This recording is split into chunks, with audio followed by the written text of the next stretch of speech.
Greetings, friends, and welcome again to Reflections. This is the religious affairs show that is sponsored by the Paducah Cooperative Ministries, where we do God's work with human hands. I am your host for this week. My name is Amariah McIntosh, and I pastor the St. James CME Church here in Paducah, where we are a member of the Paducah Cooperative Ministries. My co-host, Greg Waldrop, is out making the world a better place. Please send him your prayers and your love. Last year, this time, we talked about the call to ministry. And so this year we decided we wanted to explore that again. Today we have as our guest, more or less a newcomer to the field of ministry. She is a native of Paducah and has had a wide experience in affecting the community in many ways. She is a school teacher, she is a musician, she is active in a lot of organizations, and about a year and a half ago, she accepted the call to ministry on top of everything else she is doing. Please welcome Donna Hawkins. Welcome to Reflections, Donna. Thank you. Tell us, she is the associate minister at the Mount Moriah Missionary Baptist Church, who is also a part of the Paducah Cooperative Ministries as far as the church support goes. Tell us a little bit about Donna. If you want to say hi to Mom or anybody, just go ahead. Well, I do have to say thank you so much for the invitation this afternoon, and it is good being here. My pastor is Reverend Calvin Cole Sr., and he does pastor Mount Moriah Missionary Baptist Church. So after a lifetime, you've been an educator for over 20-something 28, years. just completed. And all of the other things. You are a musician for the church. You're a musician in community groups. You have a husband and family. Where did this call to and let's not forget your representation in the Order of the Eastern Star, part of the Masonic family.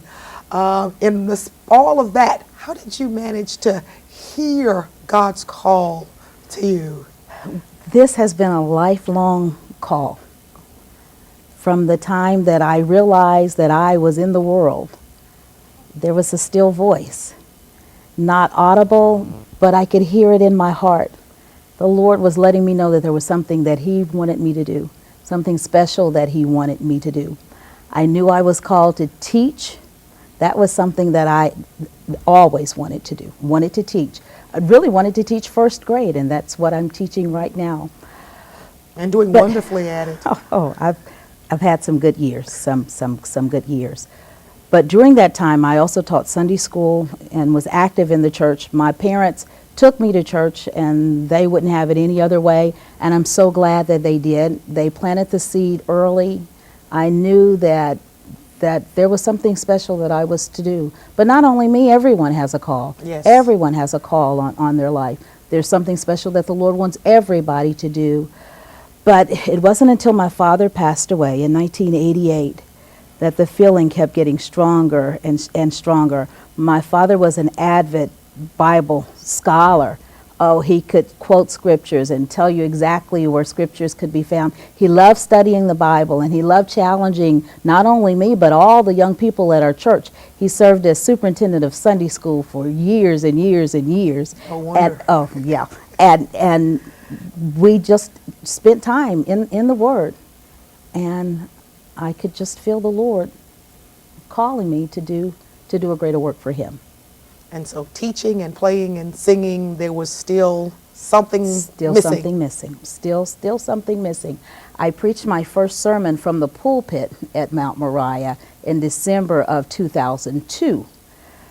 But before that time, I was invited to churches to speak for Women's Day, speak for Children's Day. And my former pastor, Lawrence Milliken, kept saying, well, you can go and do these little speeches, but soon you'll realize that there's more to it. And he was so right. He was so right.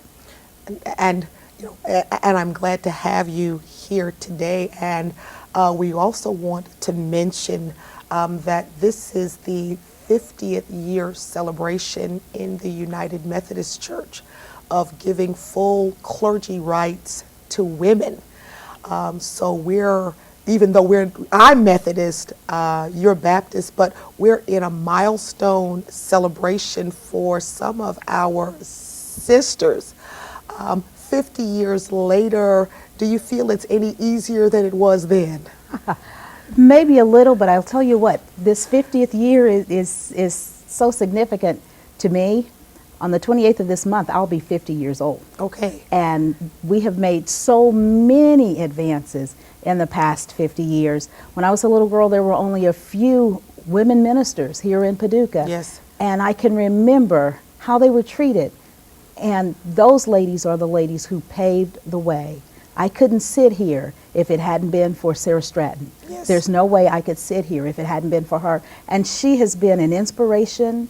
She's a lady I can call at any hour, and she's always there for me. She's always there for me. She helped pave the way, and it wasn't hard back then. It really, really wasn't hard back then. So when we have people now who have trouble accepting females, I have to remember the things that she went through. Yes. This is nothing compared to the things that she had to endure. Yes.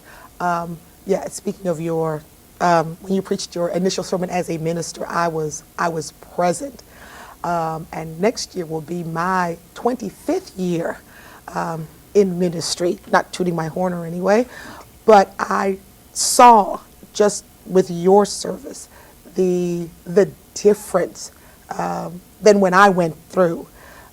When my time came, it was a Wednesday night prayer meeting, and there was no publicity, nothing. So it was just those faithful few who came every Wednesday night anyway, who got to hear me for the first time. And then even after that, I had to go through a process, and a lot of stresses involved in even being licensed and sitting in the pulpit and being recommended to the conference. And even in 25 years, things have changed considerably. And I'm happy for the changes that are occurring as far as even, and especially in our community, we speak especially of Baptist churches still not being as willing to open the doors. But what I've seen in this community is that has not happened, that more and more Baptist churches are opening the doors for women as far as accepting the call. What I've not seen is too many of them being called into the pastorate. And we're not trying to put anybody on the spot regarding that. Everything happens in steps. Oh, yes. Oh, yes. To everything, there is a season. Yeah. Yes, yes. But wherever I am, when you get that call, I want you to call me, because I want to be there. Bless you. When you get your first installation. Bless you. As a pastor. Bless you. But how does, your husband, and how does the family react to you being called into ministry? Or is it one of those that they always knew? That is the case. They always knew. When I first announced it to my family, and I really wanted to go to my family first, and I took it to my pastor also, I was wondering what my family would say about it, because they raised me. My cousins, we all grew up together in the same house, doing the same things. But they've embraced me. They've accepted me. They prayed for me. They had to. When I first started preaching, my family had trouble even allowing me to bless the food before we ate. Oh, goodness. Because my prayers were always so long. Oh, that the food would be never pray long before it's time to eat. Before we could eat. So they don't call on me much to bless the food anymore. And that's an inside joke with us now. But at first, I was so excited, and I wanted everybody in my family and all of my friends and everyone around me to be just as excited as I was. And I was a little bit pushy. I was just a little bit pushy. And you have to know my mom. My mom had to let me know just how it was. Now, wait a minute. wait a minute. You're taking us too fast here. Slow down a little bit. But I was so excited to finally feel the relief. I knew that there was something. I would cry when there was no reason to cry. I would laugh when there was nothing funny. But there was something on the inside that I just couldn't explain, and I really couldn't contain it. But my family has been right there. Now, my husband is a strong man, and every now and then he'll have to move back a little bit and let me do what the Lord has called me to do. He's never tried to hinder me or stop me from doing what the Lord has said. And sometimes he doesn't understand. I don't even understand always, but he's always there to support me. When there's something that the Lord wants me to do, he'll wake me up in the middle of the night. At 3:16, a lot of mornings. I would just wake up. And I knew that then I would have to get up and write down the things that I was feeling. Lots of people hear a voice. I've never heard a voice. But in my heart, I know he's talking, and I know that I need to start writing. Then from the 3:16, it went to 5:16. I would just wake up. I could stay up late, hoping that I would sleep a little bit later, but at 5:16, I was up. I don't ever want to forget John 3:16 because he loves us so much that he gave his son. 5:16, that's Matthew, and that's my initial sermon. This Little Light of Mine was the title of my sermon. Matthew 5:16, let your light so shine before men that they can see your good works, but glorify the Father in heaven. So there was some significance to those times when he would wake. But my poor husband would be so tired from working. Whenever I woke up, it would wake him up. He woke up also. But, you know, he would know that this was my time. I need my time. So he would let me have it. And he still does. Well, that's good. That's good. Yeah. One of the things we're trying to do with this particular show is convey, because we've discovered that a lot of young people watch our show. And so we want to do something for them and it's kind of hard to speak of ministry or being a minister as career, because it's not something you can necessarily say, when I grow up, I want to be a minister, because we're exploring that this is something that is a calling from God on your life. And if you're not sensing or feeling or experiencing or hearing that call, you can go and get the schooling, you can get the education, you can do all of the requirements that say the institutional church might ask you for, but eventually you're kind of setting yourself up for heartache and failure. But how, we used to hear about little 7-year-olds and 9-year-olds and 11-year-olds saying that God called them to preach. And we're not hearing that too much anymore. But something you said, that when you were a child, your parents took you to church and were continually sharing the Word of God with you. What can we do, even though you're a newbie, sort of? What is it that you think we might be able to do as adults to help guide young people into hearing the call that may be on their lives to pursue ministry for their life's work? I'd rather say life's work rather than, because one thing about it, you never retire from it. We have to be the example. Okay. We have to be the example. I'd rather see a sermon than hear a sermon. We can't be one way on Sunday and then do other things during the week. We have to first be the example, and then we need to carry our children to church, to Sunday school, We need to be there with them. It's a joint adventure. Yes. If we're wanting our children to be better, then we have to be better. We have to do those things. We have to plant those seeds. Now, I have to tell you, my mom and dad took me to church every time the church doors were open, not just Sunday school and morning worship, but BTU on Sunday night and Bible study and prayer meeting. And I would see my friends outside playing, and we had to get in the car and go to church. Go, right? It wasn't a choice. We didn't have a choice. And there were times I just didn't want to go. But I'm so glad that my mom and dad insisted. If you ask a child, they won't choose to go to school. They That's won't right. choose to go to church, but we have to take them. There were times in my life when I did not do what I should have done. But I'm so glad that I had the training, and I'm so glad that the seed was planted on the inside that just wouldn't let me do or continue to do the things that I knew that I shouldn't do. I'm so thankful to my parents for the example that they set. You know, years ago, and I guess this was probably prior to the, excuse me, the Supreme Court decision that was banning prayer and Bible study.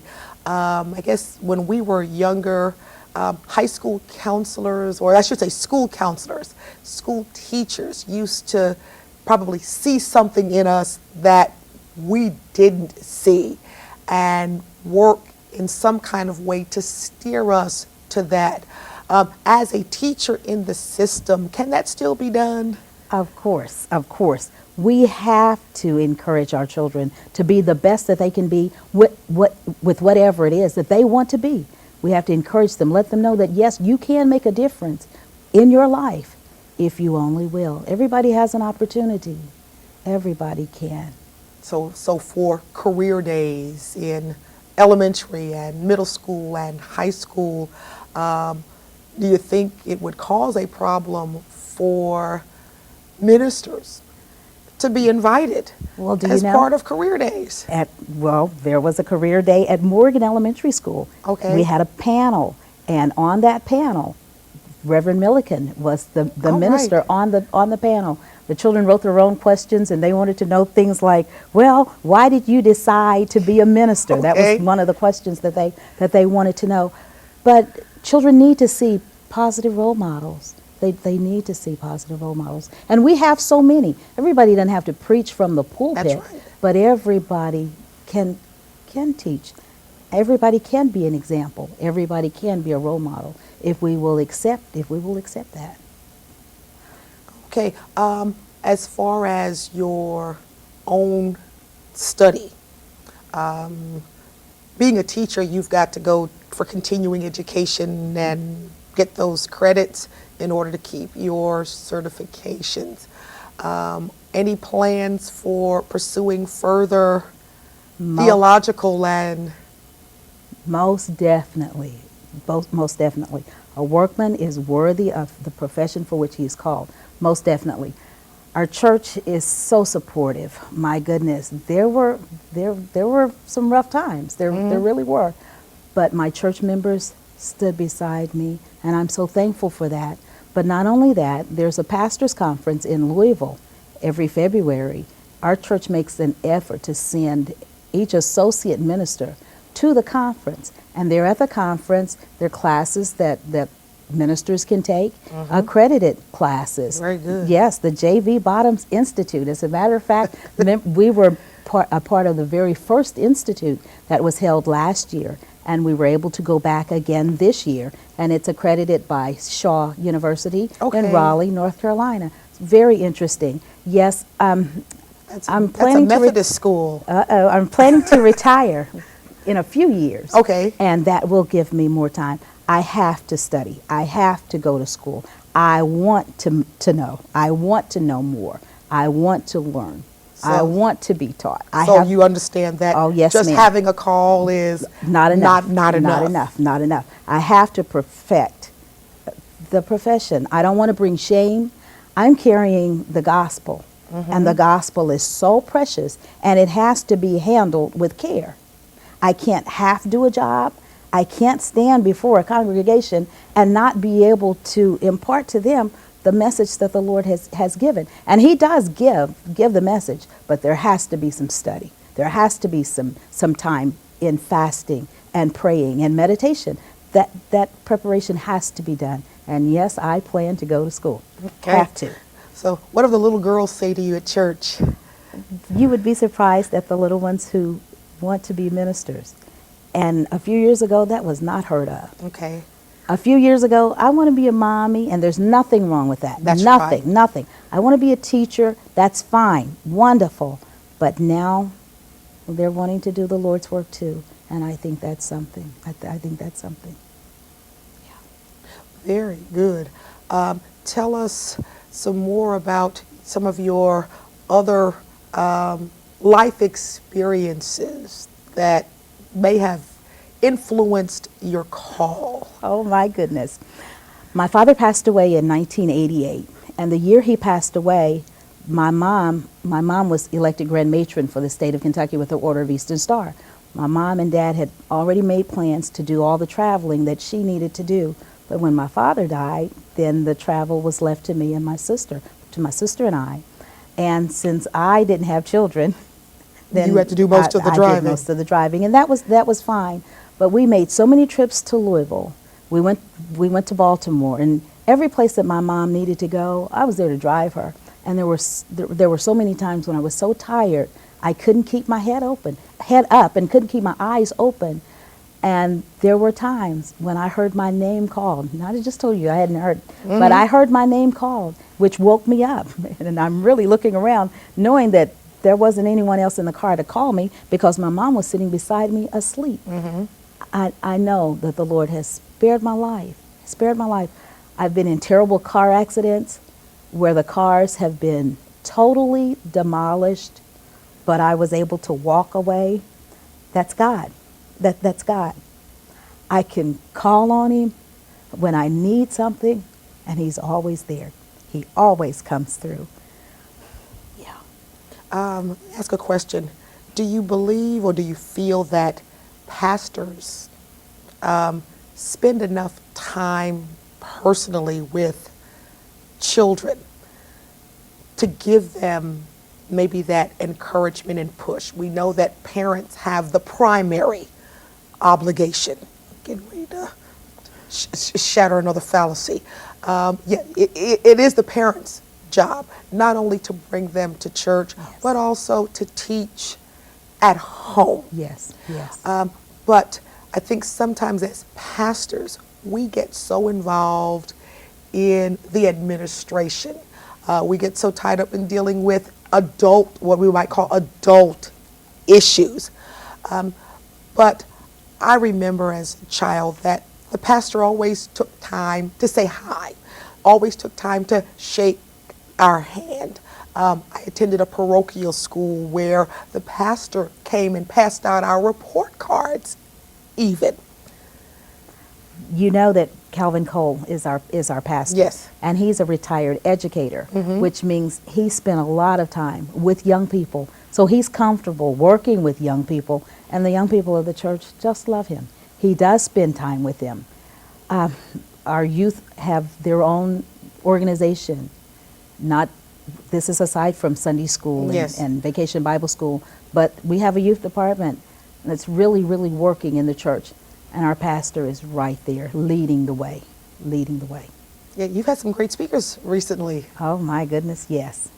Some kind of national or at least regionally known who have spoken about not just church issues, but real life issues for your young people. And that's just what young people need to hear.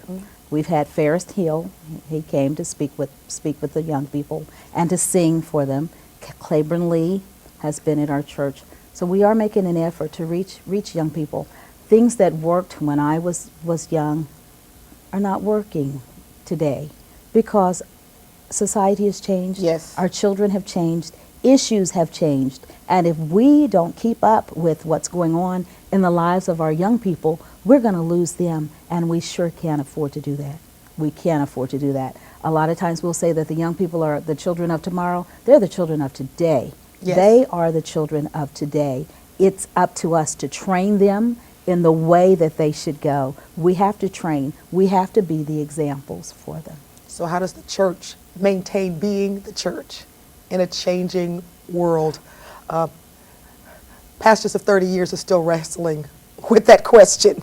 Yeah, but we have to deal with the issues of today. Yes. We're living in perilous times. And we Changing have to, oh, times. Split families, what we Blended now call families. blended families. Yes. Parents or families who don't see marriages or models of marriage in their families. Mama's here, daddy's here. Daddy has other sets of kids, mama's got other sets of kids. Yeah. And on any given day or weekend, I never know who I'm going to be with. It's difficult. It's difficult. And a lot of times the church is the stabilizing force. And we have to be. We have to be there. We have to be that safe haven. We have to be. So what do you, in our closing moments, say to young men and young women when they're looking for a way?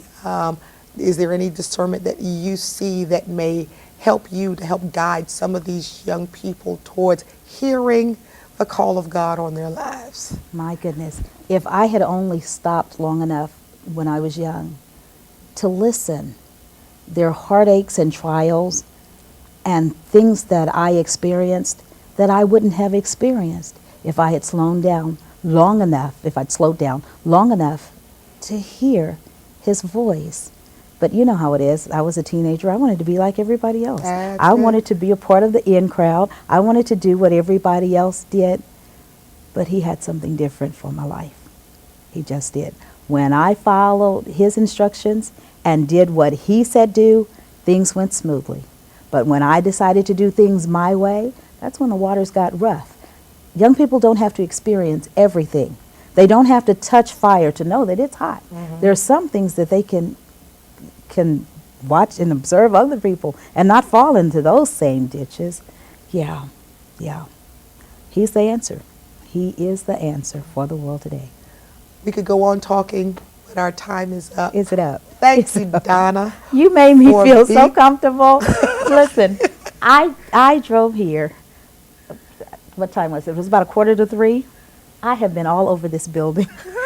Finally, I knew this. We've been here. The Golden Echoes even sang in this room. But there was a man in an office, and he said, "Well, you're probably passing it." I know I passed this 3 or 4 times. And when I did walk in and saw Father Yeager sitting here, I said, "Oh my goodness, they've already started," and they had to start without me. I was trying my best to get here. It's always a pleasure to be with you and to speak with you. And to our friends out in television land, thank you again for tuning in to Reflections, the portion of the Paducah Cooperative Ministries that we do God's work with human hands. Goodbye and be safe, and remember to hear the call.